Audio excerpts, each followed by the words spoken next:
Hello friends, my self CA याचना मुथा बुरट। बेटा हम क्या डिस्कस कर रहे थे? हम कर रहे थे भाई कस्टम का रिवीजन फ्रॉम समरी बुक। और इस वीडियो में हम डिस्कस करने वाले हैं चैप्टर नंबर 2। बेटा चैप्टर नंबर 2 जो किससे रिलेटेड है? यहाँ पे टाइप्स ऑफ ड्यूटी से रिलेटेड है and classification of goods in tariff. तो बेटा ये जो चैप्टर है इसमें मैंने थोड़े बहुत चेंजेस किए हैं। तो ये जो पीडीएफ जिसे मैं पढ़ा रही हूँ ये आपके डिस्क्रिप्शन लिंक पे भी रहेगा और अपडेटेड समरी बुक में भी मैंने अपडेट करके वेबसाइट पे डाला है, तो आप वहां से भी ये डाउनलोड कर सकते हैं। सिर्फ इस चैप्टर में मैंने समरी बुक में थोड़े बहुत चेंजेस किए हैं, ठीक है। अब बेटा यहाँ पे हम इस वीडियो में करने वाले हैं टाइप्स ऑफ ड्यूटी और नेक्स्ट वीडियो में हम डिस्कस करने वाले हैं क्या? Classification of goods in a tariff. अब भाई इंपोर्ट किया, एक्सपोर्ट किया, कौन कौन सी ड्यूटी लगती है यहाँ पे ये बात है। सबसे पहले तो लगता है भाई बेसिक कस्टम ड्यूटी। मैम हमें पता है रेट्स कहाँ दिए हुए हैं, हमने देखा था सीटा में दिए हुए हैं। कहाँ? शेड्यूल 1 है बेटा, वहां पे इंपोर्ट के रेट्स दिए हुए हैं और शेड्यूल 2 है वहां पे एक्सपोर्ट के रेट दिए हुए हैं। तो पहली ड्यूटी जो लगती है वो क्या बात है? बेसिक कस्टम ड्यूटी लगती है। इंपोर्ट पे भी लगती है, एक्सपोर्ट पे भी लगती है और इंपोर्ट और एक्सपोर्ट के रेट्स दिए हुए हैं शेड्यूल 1 और शेड्यूल 2 में। Next duty I mean additional custom duty. Additional custom duty बेटा यहाँ पे भाई अब इतना ज्यादा इसका रिलेवेंस नहीं है, इसलिए आपके मॉड्यूल में भी बहुत ही कम पोर्शन है और हम भी शॉर्ट में पढ़ने वाले हैं जितना अभी एप्लीकेबल है। क्यों इतना रिलेवेंस नहीं बेटा? अब एक्साइज हो गया, वैट हो गया, बहुत ही कम प्रोडक्ट्स पे, ठीक है। तो यहाँ पे एडिशनल ड्यूटी का भी बहुत कम रिलेवेंस रह गया है। एडिशनल कस्टम ड्यूटी पर मैम लगती कब है? दो पढ़ेंगे, 3(1) की पढ़ेंगे, 3(5) की पढ़ेंगे। 3(1) की एडिशनल ड्यूटी कब लगती है यहाँ पे देखेंगे। भाई मैंने क्या किया, मैंने यहाँ पे इंपोर्ट किया कुछ, वैसा ही गुड्स अगर इंडिया में प्रोड्यूस हो रहा है या मैन्युफैक्चर हो रहा है तो क्या लगता था? एक्साइज ड्यूटी लगता था। एक्साइज ड्यूटी लगता था। तो जब मैं वैसा सिमिलर यहाँ पे लाइक प्रोडक्ट इंपोर्ट करूंगी तो उस पे भी क्या लगेगा? एडिशनल ड्यूटी लगेगा। एडिशनल ड्यूटी लगेगा, ठीक है। एडिशनल ड्यूटी यहाँ पे किसको काउंटर बैलेंस करता है? यहाँ पे एक्साइज को, 3(1) वाला, और 3(5) वाला वैट वगैरह है उसके लिए है, ठीक है। तो अब यहाँ पे एडिशनल ड्यूटी अगर मैंने यहाँ पे क्या अल्कोहल इंपोर्ट किया है, अल्कोहल इंपोर्ट कर रहा है भाई, इंडिया में अल्कोहल बन रहा है तो उस पर भी एक्साइज ड्यूटी लग रहा है। तो जब मैंने अल्कोहल इंपोर्ट किया तो उस पर भी एडिशनल ड्यूटी लगेगा। किस रेट पे भाई? It is payable at the rate notified by the central government. Excise duty में क्या है? जो भी रेट नोटिफाई करेगा यहाँ पे गवर्नमेंट उसके हिसाब से एडिशनल ड्यूटी लगेगा। सीवीडी मतलब additional duty. So additional duty is payable at the rate notified by central government. अब अल्कोहल नहीं है, कोई और प्रोडक्ट है, कोई और प्रोडक्ट है इंडिया में बन रहा है। जब मैंने प्रोड्यूस मैन्युफैक्चर किया तो इंडिया में एक्साइज ड्यूटी लग रहा है। सेम जब मैं इंपोर्ट करूंगी, इफ द लाइक आर्टिकल जो है वो इंडिया में प्रोड्यूस मैन्युफैक्चर हो रहा है और उस पर एक्साइज ड्यूटी लग रहा है, तो जब मैंने यहाँ पे आर्टिकल इंपोर्ट किया तो उस पे किस रेट से लगेगा? एज मेंशन इन सीटा। सीटा में जो भी मेंशन है उस रेट से लगेगा यहाँ पे बेटा। और अगर यहाँ पे लाइक आर्टिकल इंडिया में प्रोड्यूस मैन्युफैक्चर नहीं हो रहा है, बट अगर प्रोड्यूस मैन्युफैक्चर होता तो क्या एक्साइज ड्यूटी लगती? उस रेट पे। CVD is payable at the applicable rate to the of the goods of same class और डिस्क्रिप्शन पे जो लगता वो लगता। तो यहाँ पे आपको मेन जो याद रखना है वो क्या है? अल्कोहल अगर आपने इंपोर्ट किया है तो उस केस में जो भी रेट में यहाँ पे नोटिफाई करेगी गवर्नमेंट, सेंट्रल गवर्नमेंट, वो रेट लगेगा। और अगर अल्कोहल नहीं है, कोई और प्रोडक्ट है, तो जो भी रेट मेंशन है सेम प्रोडक्ट पे जो भी रेट लगेगा वो लगेगा। अगर यहाँ पे लाइक प्रोडक्ट नहीं है तो सेम क्लास और डिस्क्रिप्शन का प्रोडक्ट है तो वो रेट लगेगा, ठीक है। 3(1) सिर्फ इतना ही पढ़ेंगे। अब 3(5) बेटा, 3(5) किसको काउंटर बैलेंस करता है? Sales tax, VAT, local taxes, other charges. 3(1) किसके लिए था? एक्साइज के लिए। 3(5) किसके लिए? Sales tax, VAT, local taxes और any other charges for the time being in force. मैंने ये रेगुलर बुक निकाला है, ठीक है। तो यहाँ पे अगर रेट नोटिफाइड है गवर्नमेंट का, मैक्सिमम रेट क्या हो सकता है? 4%। अगर उससे कम रेट नोटिफाइड है तो जो भी रेट नोटिफाइड गवर्नमेंट करेगा उसके हिसाब से लगेगी एडिशनल ड्यूटी 3(5) की। और अगर रेट नोटिफाइड नहीं किया है गवर्नमेंट ने तो मैक्सिमम 4% के हिसाब से एडिशनल ड्यूटी लग जाएगी। एग्जाम में क्वेश्चन में नहीं दिया है तो एज्यूम करके 4% लगा सकते हो, एज्यूम करके 4% लगा सकते हो, ठीक है। तो ये 3(1) की हुई, 3(5) की हुई। बेटा एक 3(3) भी ड्यूटी थी, मैंने यहाँ पे नहीं लिया है, बिल्कुल उसका कुछ खास रिलेवेंस रह नहीं गया है क्योंकि, ठीक है, पर पढ़ लेते हैं मेन बुक से। Countervailing duty under 3(3) special additional duty under subsection 3 is to counter balance excise duty leviable on raw material component. Excise duty अगर इंपोर्टेड आर्टिकल पे नहीं लग रही, उसके रॉ मटेरियल कंपोनेंट इंटीग्रेंट्स पे लग रही है ऑफ द सेम नेचर और similar those used in production और manufacture of imported goods, then the central government can levy such duty if it is satisfied is necessary in the public interest to do, ठीक है। सो बहुत ज्यादा relevance नहीं है। Additional duty किस किस की पढ़ी हमने? 3(1) की पढ़ी, एक्साइज को काउंटर बैलेंस कर रही है यहाँ पे। फिर उसके बाद 3(5) की पढ़ी जो कि किसको कर रही है बेटा? यहाँ पे वैट हो गया, सेल्स टैक्स हो गया, लोकल टैक्स टैक्सेस हो गए, उसको काउंटर बैलेंस मैक्सिमम उसका रेट 4% होता है, एंड 3 क्या है, रॉ मटेरियल पे एक्साइज ड्यूटी लग रही है, उसको काउंटर बैलेंस करते हैं। अब ये सेक्शन 2 पढ़ा जो बीसीडी लेवी कर रहा है, यहाँ पे बीसीडी की बात कर रहा है, सॉरी। देन सेक्शन 3 पढ़ा हमने, एडिशनल ड्यूटी की बात हुई। देन सेक्शन 4 प्रेफरेंशियल रेट की बात कर रहा है। प्रेफरेंशियल रेट मतलब क्या हुआ भाई, एक तो होता है रेगुलर रेट, नॉर्मल रेट, एक होता है प्रेफरेंशियल रेट। तो central government has to power to notify preferential area, वो बताएंगे कि भाई कौन से एरिया प्रेफरेंशियल एरिया है, वहां से हम इंपोर्ट करते हैं तो क्या लगता है बेटा, प्रेफरेंशियल रेट लगता है, प्रेफरेंशियल रेट लगता है। Duties payable eight preferential rate in case of imported goods being produce और मैन्युफैक्चर इन प्रेफरेंशियल एरिया। तो मैंने गुड्स कौन से खरीदे भाई, प्रोड्यूस मैन्युफैक्चर हुए थे प्रेफरेंशियल एरिया से, वहां से इंपोर्ट किए, तो रेगुलर रेट नहीं लगेंगे, जो प्रेफरेंशियल रेट दिए हुए वो लगेंगे। Central government will notify the rules for determination of goods produced और मैन्युफैक्चर्ड इन प्रेफरेंशियल एरिया, इसके गवर्नमेंट रूल्स बनाएगी। In the interest of trade central government में रिड्यूस और इंक्रीज और डिसकंटिन्यू प्रेफरेंशियल रेट, गवर्नमेंट यहाँ पे पब्लिक इंटरेस्ट के basis पे गवर्नमेंट के पास पावर है, वो रिड्यूस कर सकती है, इंक्रीज कर सकती है, डिसकंटिन्यू कर सकती है, कुछ भी कर सकती है। If preferential rate is increased, then it should not exceed the normal rate. Obviously, maximum कितना जा सकता है, वो normal rate तक के जा सकता है। तो preferential area से import करेंगे तब क्या rate लगता है बेटा, preferential rate लगता है, ठीक है। अब lower rate और duty under trade agreement, central government में notify lower agreement between government of India and foreign government, lower rate agreement हो सकता है यहाँ पे। central government में notify the rules for determination of goods produce और manufactured in foreign area, तो यहाँ पे बेटा कुछ यहाँ पे गवर्नमेंट के हो सकते हैं, एग्रीमेंट्स वगैरह हो सकते हैं जिसमें वहां पे पावर रहे, तो उसमें क्या कर सकती है गवर्नमेंट, लोअर रेट भी लगा सकती है, ठीक है। तो अब ये तो हमारी क्या हो गई, बेसिक कस्टम ड्यूटी पढ़ा हमने, एडिशनल कस्टम ड्यूटी पढ़ा, फिर हमने प्रेफरेंशियल रेट का कंसेप्ट पढ़ा और लोअर रेट पढ़ा। अब बेटा कुछ स्पेशल यहाँ पे जो अलग अलग ड्यूटीज है हमने पढ़ी थी, protective duty, safeguard duty, CVD on subsidize article, anti dumping duty, ये सारी अलग अलग हमने पढ़ी थी। अब इसको मैंने यहाँ पे थोड़ा थोड़ा लोगों को यहाँ पे सब कंफ्यूजन भी होता है, जैसे मैंने बोला था कि एक चार्ट में हम इसको समराइज करके पढ़ेंगे, तो अभी हम यहाँ पे इसको चार्ट से रिवाइज करेंगे, ठीक है।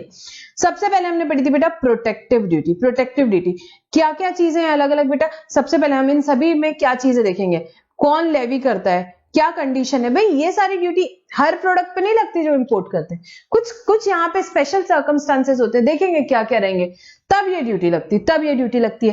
क्या रेट रहेगा ड्यूटी का, क्या प्रोविजनल लेवी पॉसिबल है, इसमें ड्यूरेशन क्या है, कितने दिनों के लिए गवर्नमेंट जाएगी लेवी करेगी, रिट्रोस्पेक्टिव क्या हम जा सकते हैं, क्या इसके लिए कोई रूल्स बनाए गए हैं, क्या यहाँ ईओयू को कुछ एग्जेम्पशन है, इफेक्ट्स ऑफ लेवी, एंड यहाँ पे हम ये सारी चीजें क्या है हर एक ड्यूटी की पढ़ेंगे।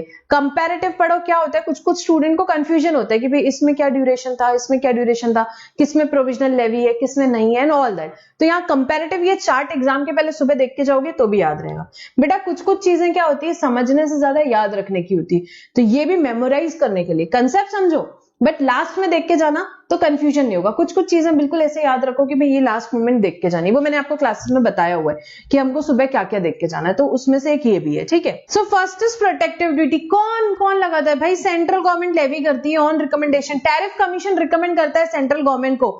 जब भी यहाँ पे टैरिफ कमीशन को लगता है कि भाई it is very important to protect the interest of industry established in India, तो वो रिकमेंड करेगा सेंट्रल गवर्नमेंट को, और सेंट्रल गवर्नमेंट क्या लगाएगा, प्रोटेक्टिव ड्यूटी। रेट क्या होगा भाई, रेट जो टैरिफ कमीशन डिसाइड करेगा, रेट जो टैरिफ कमीशन यहाँ पे डिसाइड करेगा वो रेट रहेगा बेटा, और यहाँ पे रिट्रोस्पेक्टिव लेवी वगैरह नहीं हो सकती है, ठीक है। तो प्रोटेक्टिव ड्यूटी में आपको खाली कितना याद रखना है, आपको प्रोटेक्टिव ड्यूटी में खाली बेटा इतना याद रखना है कि कौन लगाएगा, टैरिफ कमीशन रिकमेंड करेगा सेंट्रल गवर्नमेंट को, जो कि लेवी करेगी प्रोटेक्टिव ड्यूटी। कब करेंगे, जब उनको लगेगा it is very important to protect the interest of Indian industry, उस बेसिस पे क्या किया जाएगा, प्रोटेक्टिव ड्यूटी लेवी की जाएगी। सेफगार्ड ड्यूटी भी कौन लेवी करता है भाई, लेवी तो सारी ड्यूटीज एक्चुअली यहाँ पे जो भी ये स्पेशल ड्यूटी कौन करती है, सेंट्रल गवर्नमेंट करती है। सो सेफगार्ड ड्यूटी भी सेंट्रल गवर्नमेंट यहाँ पे आपको यहाँ पे क्या करेगी, लेवी करेगी। कब करेंगे भाई, कब करेंगे, तो जब ऐसा हुआ कि ऐसा लग रहा है कि बहुत ज्यादा इंपोर्ट हो रहा है, इंक्रीज्ड क्वांटिटी में इंपोर्ट हो रहा है, जिससे क्या हो सकता है, थ्रेट हो सकता है डोमेस्टिक इंडस्ट्री को। सो to avoid import of increased quantity and in condition to cause serious injury to the domestic industry, कौन सी ड्यूटी लगेगी बेटा, सेफगार्ड ड्यूटी लगेगी। क्या रहेगा, जो भी इंजरी होगा उतना आपका सेफगार्ड ड्यूटी मैक्सिमम लग सकता है। कितने दिन के लिए वैलिड रहता है, 200 डेज। प्रोविजनल लेवी जो हो सकता है, अगर यहाँ पे अभी गवर्नमेंट को लगा कि भाई एकदम से यहाँ इंक्रीज इंपोर्ट होने वाला है, फटाफट क्या करेगी, वो यहाँ पे प्रोविजनल लेवी कर देगी। फाइनल डिसीजन लेने के पहले एक बार प्रोविजनल लेवी कर सकते हैं, और 200 दिन के लिए यहाँ पे क्या रहेगा बेटा, प्रोविजनल यहाँ पे क्या रहेगा, यहाँ पे इनफोर्स रहेगा, उसके बाद फाइनलाइज आपको करना ही पड़ेगा। कितने दिन के लिए लेवी कर सकती है? एक बार में तो 4 साल के लिए लेवी करेंगे, उसके बाद उनको लगता है कि नहीं यहाँ पे जरूरी है, यहाँ पे इंजरी हो रहा है, डोमेस्टिक इंडस्ट्री यहाँ मेजर्स भी ले रही है, तो यहाँ पे एक्सटेंशन पॉसिबल है मैक्सिमम 10 साल तक के लिए, मैक्सिमम 10 ईयर्स तक के गवर्नमेंट यहाँ पे क्या करेगी, सेफ गार्ड करेगी इंडियन इंडस्ट्री को। कुछ रूल्स इसके लिए बने हुए हैं, आपको रूल्स के नाम याद रखने की जरूरत नहीं है। एग्जेम्पशन बेटा इसके लिए मैं एक बार मेन बुक यहाँ पे खोलूंगी।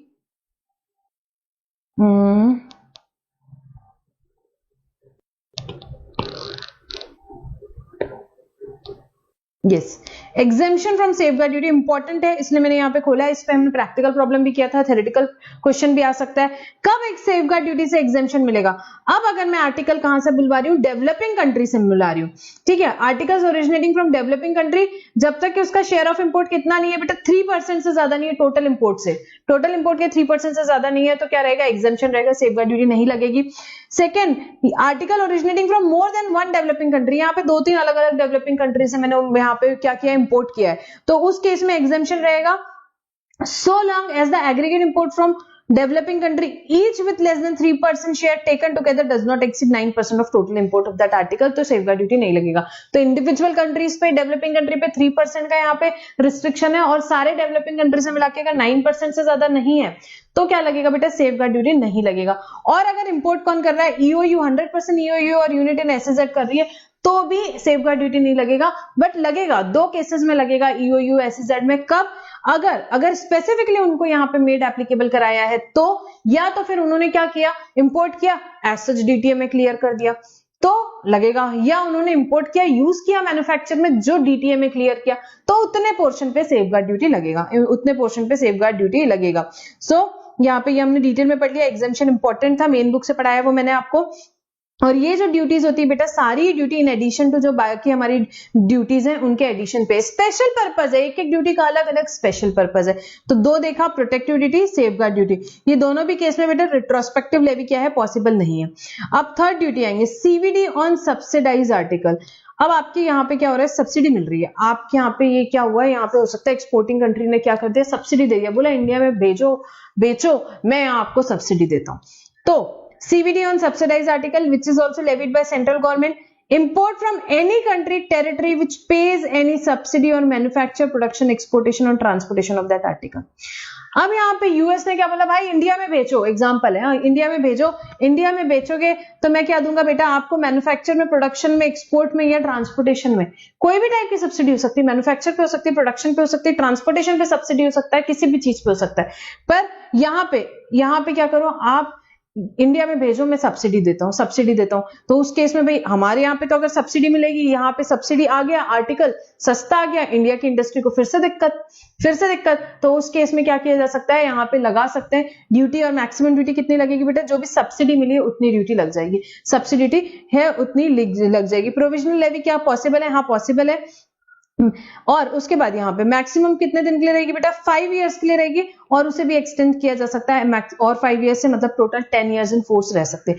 क्या रिट्रोस्पेक्टिव लेवी पॉसिबल है? यस, सब्सिडी अगर मिली होगी, यहाँ रिट्रोस्पेक्टिव लेवी भी पॉसिबल है। कितने दिन तक जा सकते हैं पीछे, 90 days, 90 days from the date of notification यहाँ पे पीछे जा सकते हैं, और इसके लिए भी कुछ रूल्स बने हुए हैं बेटा, रूल्स का नाम याद रखने की आपको कोई जरूरत नहीं है, और यहाँ पे कोई एग्जेम्पशन वगैरह स्पेसिफाइड नहीं है। This duty is also in addition to any other duty.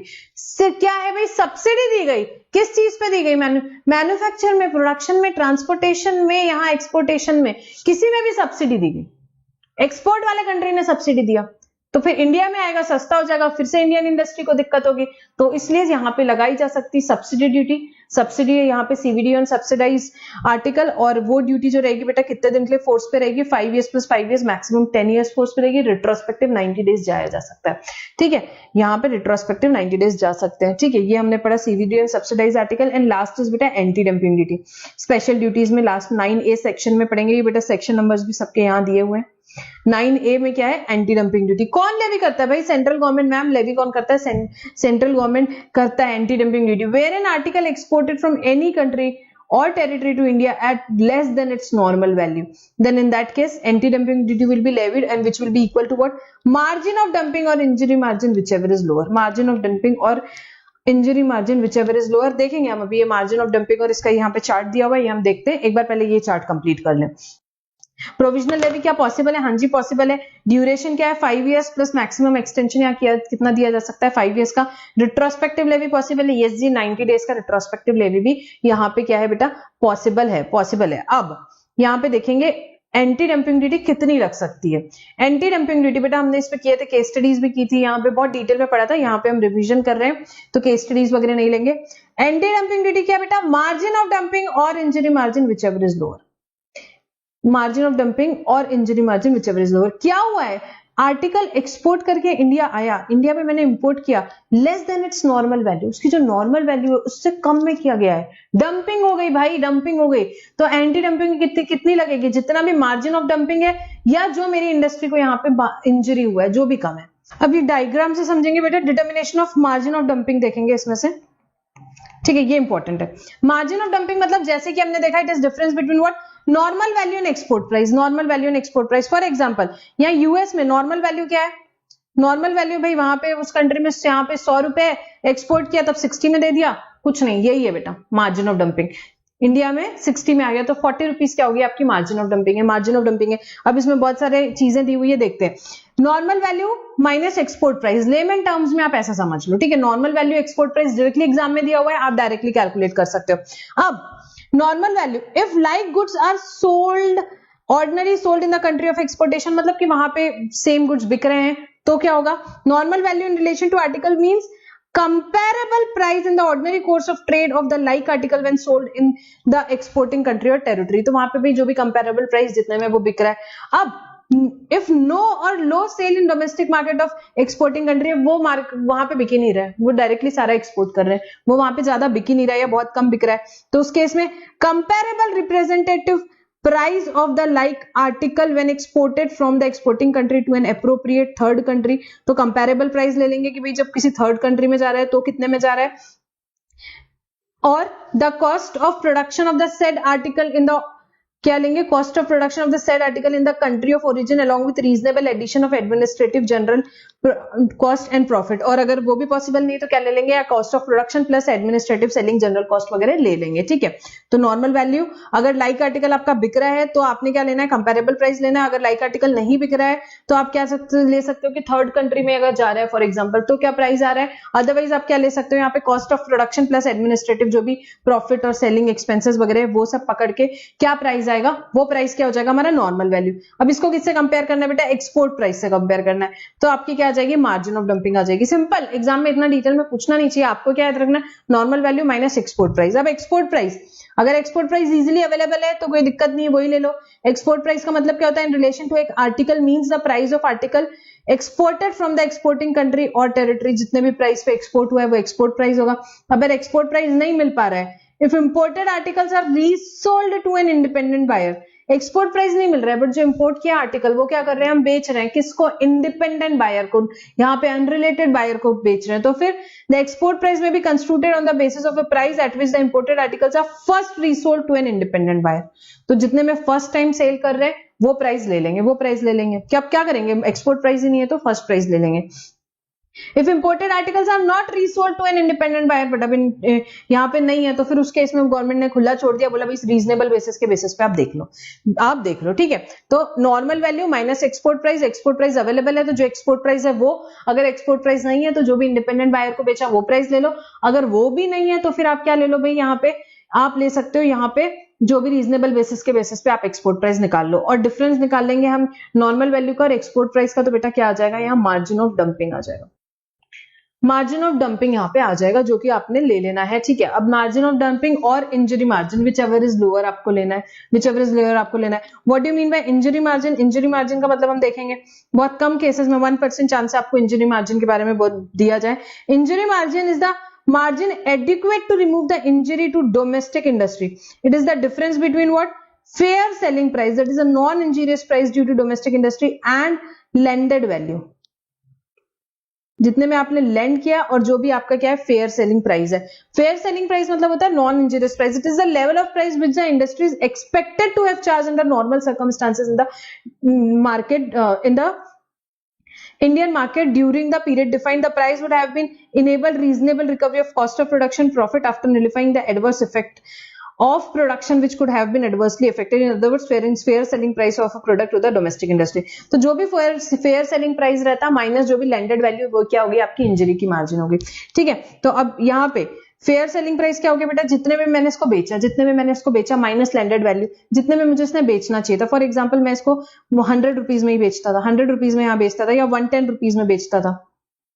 ठीक है, और लैंडेड वैल्यू मुझे क्या पड़ रही है, लैंडेड वैल्यू फॉर एग्जाम्पल मेरे को यहाँ पे पड़ रही है 80 रुपीज। तो कितना हो गया 110 minus 80, 30 rupees.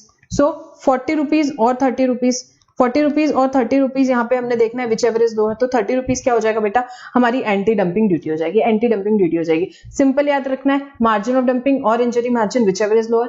What do you mean bye margin of dumping, it is the difference between normal price minus export price. What do you mean bye, यहाँ पे मैं लिखूंगी एक बार,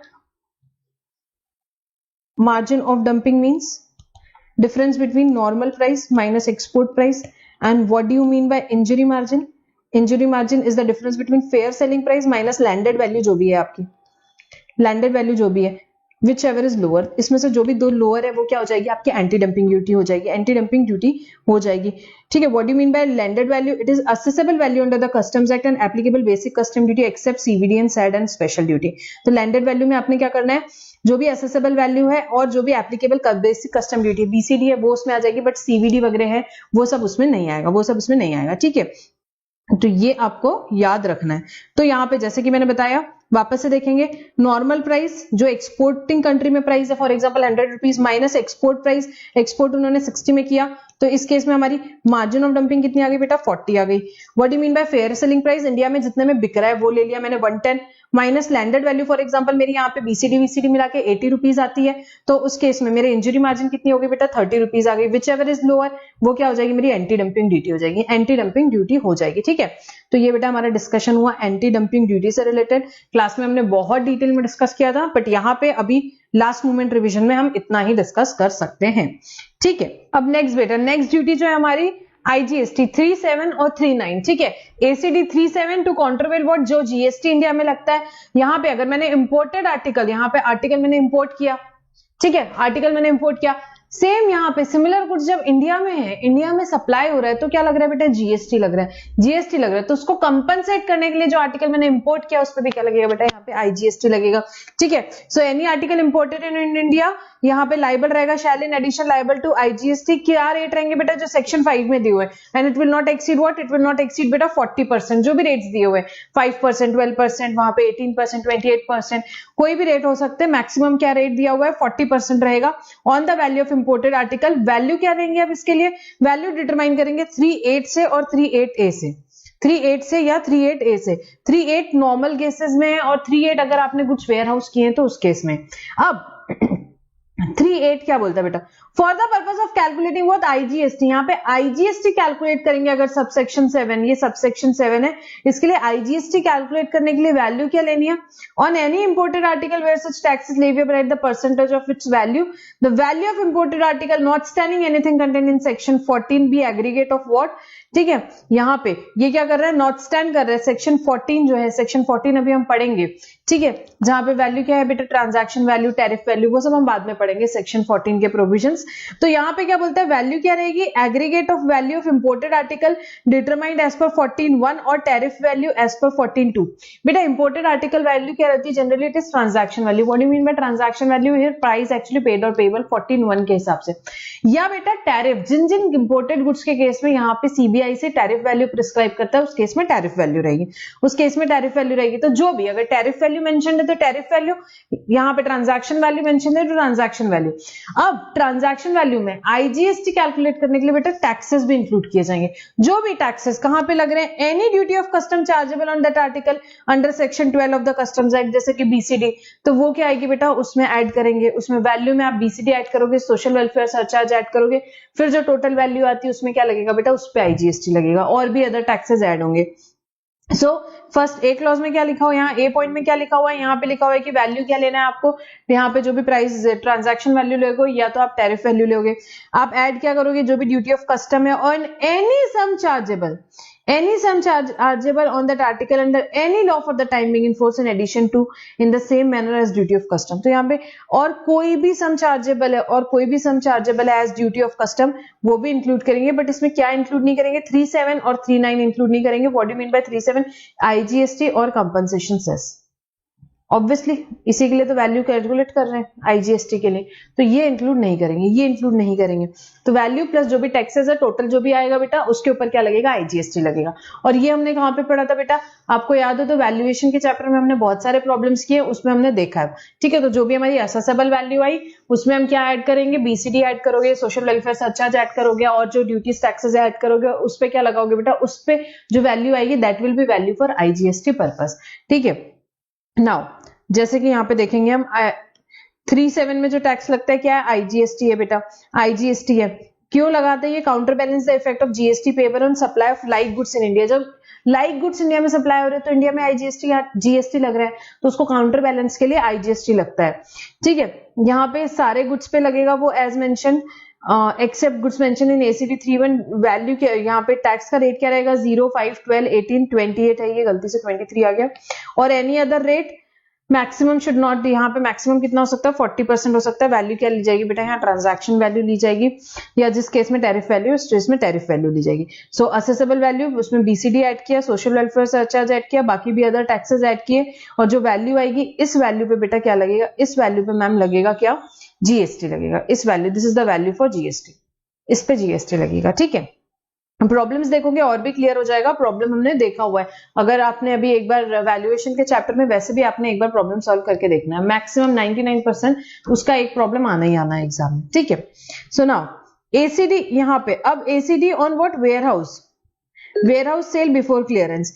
यहाँ पे अब अगर मैंने क्या किया, मैंने गुड्स डिपॉजिट किए वेयरहाउस में, गुड्स डिपॉजिट किए वेयरहाउस में, वेयरहाउस में रखे थे गुड्स, उसी टाइम मैंने गुड्स आपको सेल कर दिए, आपने और आगे सेल कर दिए, उस केस में क्या वैल्यू ली जाएगी यहाँ पे आईजीएसटी लगाने के लिए. तो देखेंगे, where the goods are deposited in a warehouse are sold to any person before clearance for home consumption or export, the value of such goods under subsection 7 shall be what, क्या value ली जाएगी. अगर मैंने पूरे के पूरे goods बेच दी, मैंने goods import जरूर की थी वेयरहाउस में, उसी टाइम मैंने आपको बेच दिया, उसी टाइम मैंने बेच दिया, पूरे के पूरे गुड्स बेच दिए, तो where the whole of the goods are sold, value determined under subsection 8 और transaction value whichever is higher.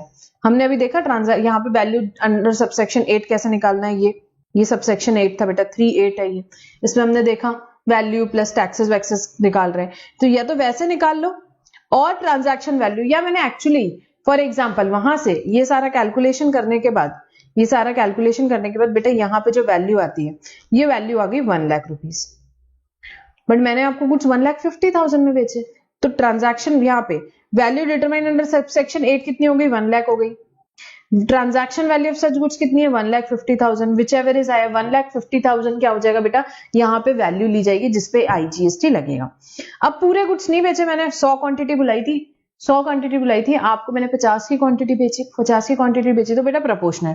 Where any part of the goods is sold, proportional value of such goods as determined under subsection 8 और transaction value of such goods whichever is higher, provided that where the whole of the warehouse goods or any part thereof are sold more than once before such clearance for home consumption or export, the transaction value of such last transaction shall be transaction value for the purpose of. अब मैंने आपको बेची, आपने third person को बेची, उसने किसी और को बेची, तो जो लास्ट वैल्यू रहेगी बेटा वो ली जाएगी.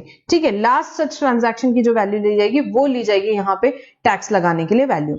Provided further in case of warehouse goods जो कि सेल नहीं हुए, अनसोल्ड है, the value or proportional value as the case may be of such goods shall be determined in accordance with provisions of subsection 8. जो subsection 8 पढ़ा था उसके हिसाब से अनसोल्ड के केस में क्या करेंगे, वैसे ही ले लेंगे. For the purpose of this subsection, the transaction value in relation to warehouse goods mean the amount paid or payable as consideration for the sale of such goods. ठीक है, तो ये 37 हुआ, 38A हमने देखा. 37 क्या बताता है कि भाई आईजीएसटी लगेगा, 38 क्या बताता है कि वैल्यू क्या लेना है, और 38A बताता है कि भाई वेयरहाउस के केस में क्या वैल्यू लेना है, गुड्स वेयरहाउस जो है आपने बेच दी है तो क्या वैल्यू लेना है. अब 39 किसकी लेवी करता है, जीएसटी कंपनसेशन सेस की लेवी करता है. तो बेटा जैसे कि आपको पता है जीएसटी कंपनसेशन सेस किस में लगेंगे, लग्जरियस गुड्स पे लगते हैं, जैसे कि टोबैको वगैरह हुआ, पान मसाला हुआ, उन सब पे. तो अगर वही आप आर्टिकल इंपोर्ट करोगे तो उस पे भी क्या लगेगा, जीएसटी कंपनसेशन सेस लगेगा. So any article which is imported into India shall in addition be liable to what, GST compensation cess at such rate as leviable in section 8 of what? GST compensation cess act on like article on its supply on the value determined under subsection 10 और 10A as the case में भी। तो value क्या जैसे 10 और 10A में है उसके हिसाब से ली जाएगी। 10 में क्या वैल्यू ली हुई है? 10 में सेम बेटा वही है जैसा कि हमने देखा था अभी 3 यहाँ पे 3(8) में देखा था, सिमिलर सेक्शन 10 है। For the purpose of calculating GST compensation cess under subsection 9 any imported article where such cess is leviable as a percentage of its value, then the aggregate of value of imported article under 14(1) और tariff value जो भी है और उसमें duty of custom और any other sum chargeable आ जाएगा but does not include 3(7) and 3(9) and similar provision is for 10A। खाली difference है ये जीएसटी कंपनसेशन सेस के लिए है और वो किसके लिए था बेटा? वो आईजीएसटी के लिए था। तो बेटा आईजीएसटी जो वैल्यू हम आईजीएसटी के लिए निकालते हैं जिसपे आईजीएसटी लेवी होता है वही वैल्यू जीएसटी कंपनसेशन सेस के लिए भी रेलेवेंट होती है, खाली यहाँ पे सेक्शंस का फर्क है, बाकी लेवी बिल्कुल सेम वही है। ठीक है, अब ये यहाँ पे ये हमारा डिस्कशन होता है आईजीएसटी और जीएसटी कंपनसेशन सेस से related. And last year is बेटा social welfare surcharge. Social welfare surcharge what is the rate? 10%. Social welfare surcharge is at the rate of 10% in lieu of education cess for providing financing education health and security. बेटा exam में नहीं भी दिया है तो अपने आप आपको 10% लगा देना है, अपने आप आपको 10% लगा देना है। SWS is leviable on aggregate of duty and cess leviable on such goods under section 12 पे जो भी ड्यूटी लग रही है उसका बेटा क्या रहेगा? उसका 10% लग जाएगा यहाँ पे। And any sum chargeable on any article for the time being in force in addition to it and in the same manner as the duty of custom. However following duty shall be excluded while computing this cess: safeguard duty, countervailing duty, anti dumping duty, social welfare surcharge itself on imported goods. तो बेटा ये सारी duties को क्या करना है? यहाँ पे आपको एक्सक्लूड करना है, आपको एक्सक्लूड करना है। मतलब कि क्या बचा भाई? यहाँ पे बेसिक कस्टम ड्यूटी और प्रोटेक्टिव ड्यूटी है, दो पे ही लगता है social welfare surcharge. The SWS on imported goods are in addition to any other duty of custom or cess chargeable on such goods under the Customs Act. Social welfare surcharge leviable on IGST and GST compensation cess has been exempted. तो बेटा social welfare surcharge exam में नहीं लिखा है तो भी आपको 10% charge करना है। जनरली एग्जाम में बीसीडी आएगी, आपको वैल्यूएशन के क्वेश्चन में इसका पार्ट रहेगा तो आपने चार्ज कर देना है 10% इसको। ठीक है, तो 10% ऑफ बीसीडी, कहीं प्रोटेक्टिव ड्यूटी अगर किसी क्वेश्चन में बाई चांस दी हुई है तो उस पर भी आपको चार्ज कर देना है। और शॉर्ट नोट आए तो आप बिल्कुल लिख सकते हैं, बट ये इन चीजों पे सोशल वेलफेयर सरचार्ज नहीं लगता है। ठीक है, तो ये तो बेसिक कंसेप्ट था सोशल वेलफेयर सरचार्ज का, जनरली प्रैक्टिकल यूज ही आएगा आपको इसका। एब्जॉर्प्शन ऑफ काउंटरवेलिंग ड्यूटी हो गया, तो अब इसको एक बार एग्जांपल से समझेंगे। इंडिया में फॉर एग्जांपल हम यहाँ पे कुछ इंपोर्ट कर रहे हैं, फॉर एग्जांपल ऑस्ट्रेलिया से इंपोर्ट कर रहे हैं। ठीक है, एक प्रोडक्ट इंपोर्ट कर रहे हैं, प्रोडक्ट एक्स। तो ये जो भी एक्सपोर्टर 1 2 3 यहाँ पे एक्सपोर्ट कर रहे हैं, तो यहाँ पे इंडियन गवर्नमेंट ने क्या बोला, यहाँ पे ऑस्ट्रेलियन गवर्नमेंट ने क्या बोला? अच्छा इंडिया में एक्सपोर्ट कर रहे हो, क्या प्राइस है? 10,000 रुपए का प्राइस है। अच्छा आप यहाँ पे क्या कर रहे हो? इंडिया में एक्सपोर्ट कर रहे हो, तो हम क्या करेंगे? आपको सब्सिडी दे देंगे। हम आपको कितनी 3,000 रुपए की सब्सिडी दे देंगे। तो इंडिया में क्या हो जाएगा? 7,000 रुपए में लैंड हो जाएगा आपका प्रोडक्ट। ठीक है, इंडियन मार्केट कैप्चर हो जाएगा अपना। ये आप भले 10,000 का प्रोडक्ट है, हम आपको यहाँ पे 3,000 रुपए की सब्सिडी देते हैं ताकि इंडिया में हम क्या कर सके, यहाँ पे इंडिया में 7,000 में ये प्रोडक्ट पहुंच पाएगा। ठीक है, अपन यहाँ पे ये मार्केट टैप कर पाएंगे। तो फिर इंडियन गवर्नमेंट को पता चले ये बात, अच्छा ऐसा हो रहा है भाई, तो इंडियन गवर्नमेंट ने क्या बोली? नहीं हम लगाएंगे सीवीडी। इंडिया यहाँ पे क्या बोली? काउंटर वेलिंग ड्यूटी लगाएंगे। काउंटर वेलिंग ड्यूटी हम कितनी लगाएंगे? तो इंडियन गवर्नमेंट ने बोली कि भाई जितनी सब्सिडी दी है उतनी लगा दो, 3,000 रुपए लगा दी, तो ये 10,000 का ही हो जाएगा, प्रोडक्ट 10,000 का ही हो जाएगा। तो इंडियन गवर्नमेंट ने एक ड्यूटी लगा दी जिसका नाम रहा सीवीडी, काउंटर वेलिंग ड्यूटी लगा दी।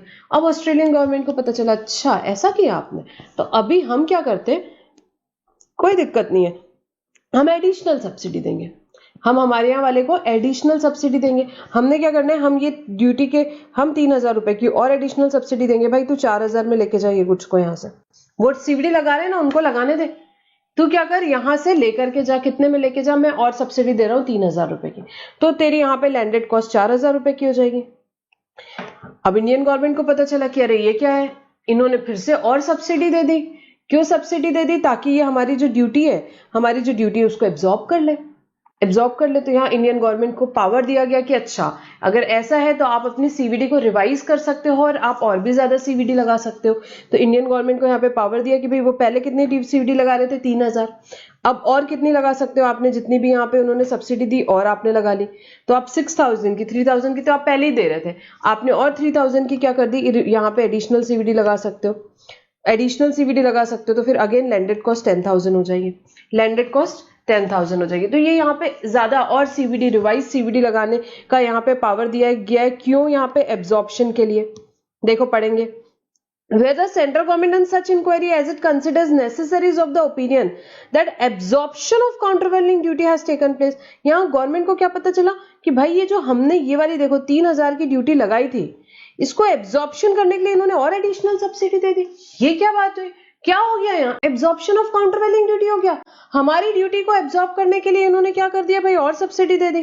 तो सेंट्रल गवर्नमेंट को क्या पता चला? Central government in such inquiry as it considers necessaries of the opinion that absorption of countervailing duty has taken place where the countervailing duty so imposed is rendered ineffective। अब भाई absorption कर लिया तो हमने जो काउंटरवेलिंग ड्यूटी लगाया उसका तो कोई मतलब ही नहीं निकला, उसका कोई मतलब ही नहीं निकला। इन लोगों ने तो और एडिशनल सब्सिडी दे दी, और एडिशनल सब्सिडी दे दी। तो उस केस में इट में modify such duty to counter the effect of such absorption. तो वो इफेक्ट, वो जो एब्जॉर्प्शन है उसके इफेक्ट को काउंटर करने के लिए क्या कर सकती है? वो ड्यूटी मॉडिफाई कर सकती है और लगा सकती है यहाँ पे duty from such date not earlier than the date of initiation of inquiry. But कौन सी डेट से बेटा? जिस दिन से इंक्वायरी शुरू की तब से, उसके पहले नहीं जाओगे। जिस दिन से इंक्वायरी गवर्नमेंट ने शुरू करी उस दिन से वो लगा सकती है। एज में be specified by the government by notification in the official gazette. तो यहाँ पे सेंट्रल गवर्नमेंट को क्या पता चला था? सेंट्रल गवर्नमेंट को बेटा यहाँ पे ये पता चला था कि भाई ये जो मैंने सीवीडी लगाई थी 3,000 रुपए की, मैंने जो सीवीडी लगाई थी इसको एब्जॉर्ब करने के लिए इन लोगों ने और यहाँ पे सब्सिडी दे दी। तो गवर्नमेंट ने क्या पावर दिया कि आप यहाँ पे क्या कर सकते हो? मॉडिफाई कर सकते हो आपकी सीवीडी, मॉडिफाई कर सकते हो और सीवीडी आप, बट कौन सी डेट से? यहाँ पे इंक्वायरी की डेट से आप कर सकते हो, उसके पहले नहीं जा सकते। इंक्वायरी की डेट तक के जा सकते हो, उसके पहले नहीं जा सकते। तो आप क्या कर सकते हो? आप मॉडिफाई कर सकते हो यहाँ पे काउंटरवेलिंग ड्यूटी। अब absorption of countervailing duty said to have taken place. Absorption किसको बोलेंगे? यहाँ पे if there is a decrease in export price of an article without any commensurate change in resale price in India of such article imported from the exporting country or territory। तो क्या हुआ आपका? ये देखो decrease in export price हो गया। ये क्या हो रहा है आपका? decrease in export price हो रहा है without what? यहाँ पे बेटा without any commensurate change in resale price in India of such article। कोई resale price change नहीं हुआ था यहाँ पे इंडिया में। यहाँ पे डिक्रीज किया एक्सपोर्ट प्राइस इन्होंने। क्यों किया इन्होंने? एब्जॉर्ब करने के लिए, यहाँ पे काउंटरवेलिंग ड्यूटी एब्जॉर्ब करने के लिए। और अंडर सच सर्कमस्टेंसेस एज में बी नोटिफाइड, तो उस केस में क्या हो सकता है? यहाँ पे मॉडिफाई कर सकता है काउंटरवेलिंग ड्यूटी। ये एक पावर दिया, ये एक इंसर्ट किया एब्जॉर्प्शन ऑफ काउंटरवेलिंग ड्यूटी का बेटा यहाँ पे। ठीक है, नेक्स्ट 9 सबसेक्शन 2 है, यहाँ non applicability of countervailing duty. यहाँ पे ये भी एडिशनल यहाँ पे क्या किया है? यहाँ पे इंसर्ट किया है 9(2)। क्या बोला? Countervailing duty shall not apply to article imported by 100% EOU और यूनिट इन SEZ। तो 100% EOU या यूनिट्स इन SEZ है बेटा। अगर वो लोग क्या कर रहे हैं यहाँ पे, अगर वो लोग यहाँ पे इंपोर्ट कर रहे हैं तो काउंटरवेलिंग ड्यूटी उनको नहीं लगेगी, उनको नहीं लगेगी। किस किस को? दो लोगों को 100% EOU की बात कर रही हूँ मैं, SEZ की बात कर रही हूँ। उन्हें काउंटरवेलिंग ड्यूटी अप्लाई नहीं होगी, उन्हें काउंटरवेलिंग ड्यूटी अप्लाई नहीं होगी unless it is specifically made applicable in such notification or to such undertaking or unit। या तो यहाँ पे गवर्नमेंट ने स्पेसिफिकली नोटिफिकेशन में लिखा है कि नहीं 100% EOU को SEZ को अप्लाई होगी तो फिर होगी, तो स्पेसिफिकली उनको एप्लीकेबल किया है तो होगी। और such article is either cleared as such into DTA or used in manufacture of any goods that are cleared into DTA, in which case countervailing duty shall be imposed on that portion of article so cleared or used as it was applicable when it was imported into India। So for example आप यहाँ पे 100 units SEZ ने import किए हैं, पता चला कि भाई इसमें से तो यहाँ से सीधे सीधे 50 यूनिट्स क्या कर रहा है वो एज सच DTA में क्लियर कर रहा है। तो फिर ये जो यूनिट्स क्लियर यहाँ पे जितना क्लियर कर रहा है वो उस पर प्रोपोर्शनेटली क्या हो जाएगी? काउंटरवेलिंग ड्यूटी लग जाएगी। तो ये 50 यूनिट पे क्या हो जाएगी? लग जाएगी, लग जाएगी। या पता चला कि भाई यहाँ पे इन्होंने क्या किया, फॉर एग्जाम्पल इन्होंने कुछ इंपोर्ट किए यहाँ पे 200 यूनिट्स, हमें पता चला कि भाई इसमें से जो 50 यूनिट है वो यूज करने वाला है उस प्रोडक्ट में जो DTA में क्लियर होने वाला है, तो ये 50 यूनिट पे लग जाएगी काउंटरवेलिंग ड्यूटी। That's it. तो SEZ को और यहाँ पे 100% EOU को जनरली काउंटरवेलिंग ड्यूटी नहीं लगती अनलेस स्पेसिफिकली उनको एप्लीकेबल किया है या उन्होंने जो यहाँ पे इंपोर्ट किया है वो एज सच DTA में क्लियर कर रहे हैं या उसको यूज करने वाले प्रोडक्शन में जो गुड्स वो DTA में क्लियर करने वाले, तो काउंटरवेलिंग ड्यूटी लग जाएगी, तो काउंटरवेलिंग ड्यूटी लग जाएगी। तो बेटा ये एक इंसर्ट किया। एंड थर्ड चीज क्या इंसर्ट हुई है, सेक्शन 9 सबसेक्शन 6 बेटा, revocation of CVD before the specified period. So however if the duty, set duty is revoked temporarily, the period of such revocation shall not exceed 1 year at a time. तो क्या बोला गया कि भाई अगर ये CVD को क्या पहले लगाया, उसके बाद क्या करते हैं, रिवोक कर दिया फॉर एग्जांपल, तो अगर टेम्पररी रिवोक किया गया ड्यूटी को, तो वो पीरियड ऑफ रिवोकेशन कितना होना चाहिए, it shall not exceed 1 year at a time. It shall not exceed 1 year at a time. तो बेटा ये तीन ही अमेंडमेंट्स है किसमें, काउंटरवेलिंग ड्यूटी में, जो हमने यहाँ पे अभी देखा. एक तो एब्जॉर्प्शन से रिलेटेड अमेंडमेंट आया है यहाँ पे, ठीक है. सेकेंड यहाँ पे non applicability of duty to 100% EOU and SEZ, और उसके दो एक्सेप्शन थे वो हमने देखा. And then revocation of CVD before the specified period, revocation का अमेंडमेंट आया.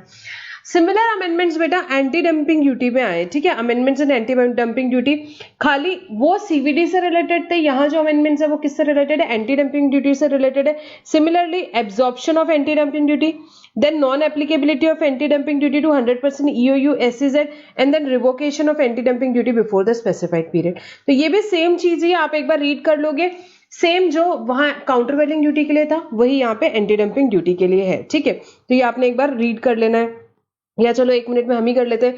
जहां सेंट्रल गवर्नमेंट को उनकी इंक्वायरी पे क्या लगा कि एब्जॉर्प्शन हुआ एंटी डंपिंग ड्यूटी का और एंटी डंपिंग ड्यूटी इनइफेक्टिव हो गई है, तो वो क्या कर सकती है, मॉडिफाई कर सकती है. So counter the effect of such absorption not earlier than the date of initiation of inquiry, जैसा हमने पढ़ा, ठीक है. And absorption of anti dumping duty का मतलब डिक्रीज हुआ एक्सपोर्ट प्राइस में without any commensurate change in cost of production or under such circumstances as may be provided, and it shall not apply to what 100% EOU SEZ को apply नहीं होगा unless specifically made applicable है, या वो जो article import कर रहे हैं वो एज सच डीटीए में क्लियर कर रहे हैं, या उसको यूज कर रहे हैं मैन्युफैक्चरिंग ऑफ द प्रोडक्ट में जो डीटीए में क्लियर होने वाला है, तो उस केस में प्रोपोर्शनेटली क्या हो जाएगी, ड्यूटी लग जाएगी यहाँ पे. और अगर ये ड्यूटी को टेम्पररी रिवोक किया है तो उस period of revocation shall not exceed 1 year at a time. So similar amendments आए हैं किसमें, एंटी डंपिंग ड्यूटी में, काउंटरवेलिंग ड्यूटी में, ठीक है. तो वो आप एक बार पढ़ लो. एंड देन लास्ट एक सेस इंट्रोड्यूस हुआ है बेटा, agriculture infrastructure and development cess. Agriculture infrastructure and development cess on import of certain items. So an agriculture infrastructure and development cess has been levied on import of specified goods at a notified rate. सारे goods पे है क्या, नहीं, specified goods पे है, notified rate पे रहेगा. क्या है, AIDC, agriculture infrastructure and development cess है. इंपोर्ट ऑफ किस पे है, सारे गुड्स पे नहीं, स्पेसिफाइड गुड्स पे, किस रेट पे, नोटिफाइड रेट पे. ये सेस का क्या यूज रहेगा, the cess is use to finance the improvement of agriculture infrastructure and other development expenditure. Agriculture के इंफ्रास्ट्रक्चर के और डेवलपमेंट एक्सपेंसेस के लिए यहाँ पे क्या किया जाएगा, इसका पैसा यूज किया जाएगा.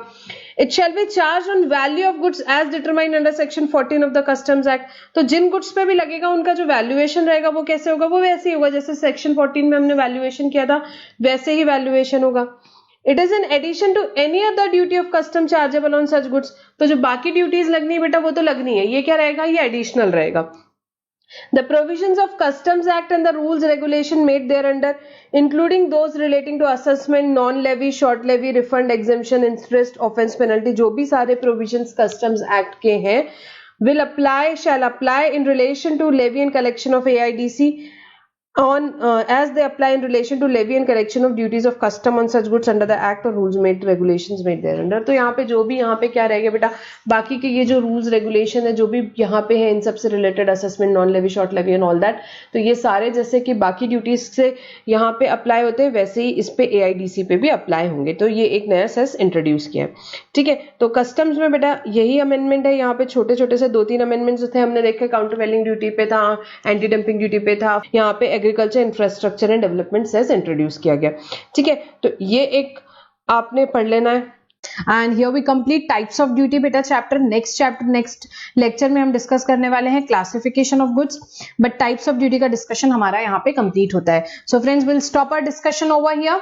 And but one more thing for the students who are appearing in the next attempt, yes बेटा आपके लिए अपडेटेड क्लासेस अवेलेबल है. आप वेबसाइट पे डिटेल्स चेक कर सकते हैं, या जो नंबर दिया हुआ है सामने, बुक के नंबर सामने दिया हुआ है, आप उन्हें कांटेक्ट कर सकते हैं फॉर एनी क्वेरी. और एक वीडियो भी अपलोडेड है अबाउट द कोर्स, आप वो चेक कर सकते हैं, ठीक है. So will stop our discussion over here for this chapter बेटा. Thank you for now.